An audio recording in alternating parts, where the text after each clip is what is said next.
بسمتي، حبك شعاع بموجتي، والشعر من حبك يسيل، والشعر من حبك يسيل. للقلب سعادة من الرضا، والكون عطره من شفاك. كلي على بعضي فداك، إن غبت سموني القتيل. بسم الله الرحمن الرحيم. الحمد لله رب العالمين، والعاقبة للمتقين ولا عدوان إلا على الظالمين. waxaan la joognaa hadda ka horna waxaan malaya waan soo dhigay bartayda Facebooka. waxaan la joognaa mariidka magaciisa la dhaho Cabdullah Maxamed Cabdullah. sida uu nagu soo gaaray ama arintiisa aanu ku soo hadlay waxay ahayd inuu aniga igala soo xiriiray ninka baraha bulshada oo markaa ii sheegay cabashadiisa.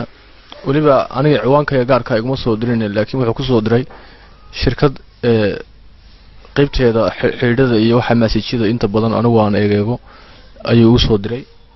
marka wuxuu yiri xaaladaas aan ka cabanayaa. aniga marka waxaan arkay Cabdullah inaan xaalantiisa aysan shirkad iyo shakhsi toonna aysan wax ka qaban karin, laakiin ay ka qaban karayaan dadka Soomaaliyeed iyo inta Islaamka iyo wixii sameeya arrimo samafal ah. marka maanta wala joognaa warbixinna waa ka diyaarisay Cabdiraxmaan Nadaara oo ka shaqeynayay Royal TV. warbixinada waa ka gaari doontaa. waxaan maleeyaa mariidkan waa arkaysaan waxyaalaha badan oo nooga sheekayay waxaa kamid ahaa in markii xaaladan ay la soo diristay laba xaas uu lahaa. labadii xaas ay markay duruuftii arkeen ay kaga tageen.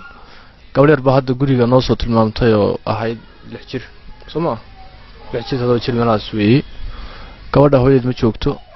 wuxuu yiri marka haddii ay waxa weeyaan idinku adiga tageysaan oo duruuftaada ugu nacdeen carruurta iga tagay. marka hadda carruurtiisina waa haystaa oo wada aragtaan xaaladiisa. hadda abi halka fadhiya abi weeyaan ka Soomaa odagaasna waa xanuunsanaya, waa gargariya madaxa looga jirahay isagana. waa reer iska tabaalaysan oo waxa weeye duruuf adag ay hayso gabadha maadiga dhalay. marka ummadda Soomaaliyeed waa arkaysan maada tahay adduunkunba wax la isugu yahay, laakiin aakhira cidina wax isma aha. qof kasta waxa weeye nolosha maanta ku jiro ma aha mid uu ku sii waarayo. marka fariinta waxaan u soo doobay dadka Soomaaliyeed na daawan doona haddii alla idmo inay walaalkan muslimka soo caawiyaan iyo wixii kale oo muslimaad ah oo ay arkaan inay dhibaataysan yihiin inay soo caawiyaan. intaas ma ka codsan lahay. وانا aniga maxamed cawaala.